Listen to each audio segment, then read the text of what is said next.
She would have been the first female ever to win in a marrow division. It was clear that other growers were scared of Caroline beating them. We set out to follow Caroline on her journey to Shepton Mallet. How were we to know what we were getting ourselves into? Well, I had a call from my agent, Samira. She said, you've been offered the lead in a movie about a large vegetable and there's no money. So I was Did you like, thought it was a joke? I said, well, no, she was quite serious. And I said, well, it sounds right on my street, send it to me.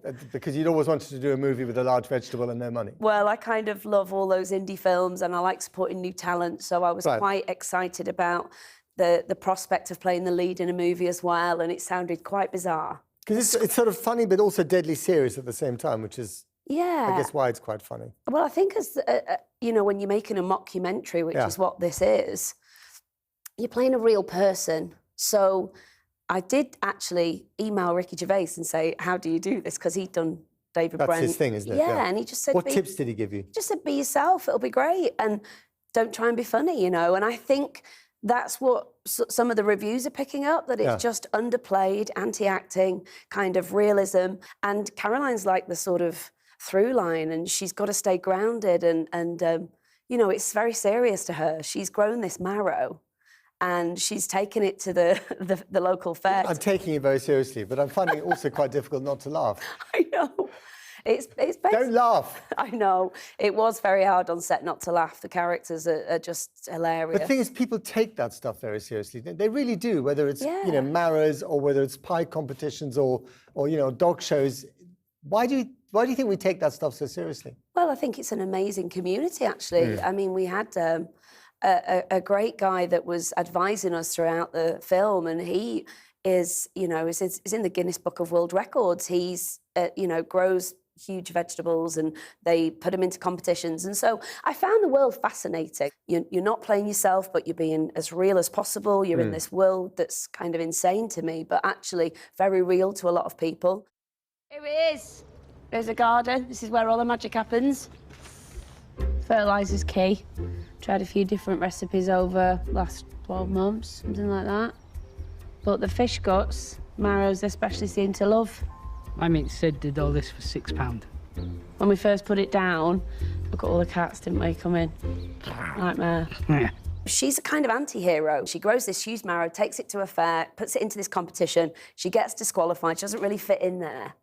And she's devastated. And that night, it gets stolen. The marrow gets stolen. She hires two of her friends. She's a misfit in the giant marrow world. She is, yeah. But she hires these two private investigators, played by Aisling Bea and Ray Fearon, and they get kidnapped. And so Caroline and Paul and Willie, her two best friends, who are completely insane. Willie's in love with her and Paul's a conspiracy theorist. The three of them go on this journey to try and find the marrow, but they uncover a scandal in the local town. So it's kind of like Erin Brockovich on acid, really. They knocked me clean out. And one of them was cut in the fray, though, so we do have some blood DNA down there for the lab. The lab? I mean, by the smell of that, I think it might actually be fizzy pop. Probably grape. It's very British, isn't it? And it is, yeah. Very, very British. Yeah. Do you think it would play well in America? Maybe, yeah. Look at that outfit. I mean, they'd love that. I'd fit in there. It looks straight out of Paris, Texas, doesn't it? The hat's inspired by Paris, Texas, and the waistcoat by, it's the Big Lebowski. Jeff Bridges. And all done on a very small budget, I'm presuming. Yeah, micro-budget. You know, we were getting changed in bathrooms, toilets. We all pulled together for transport and food. How are we doing back there, Willie? Soil's very dry, Caroline.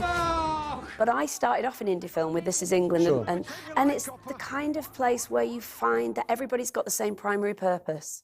Everybody's there to tell a story and to be the best they can be. It's not about money. You know, Shane Meadows gave us a quote for the poster. He loved it. He said, this film fits in so many genres. It is completely messy, and that's why he loved it. This is actually an amazing film about community and coming together in what we don't really have anymore. People are on computers, we're all separated.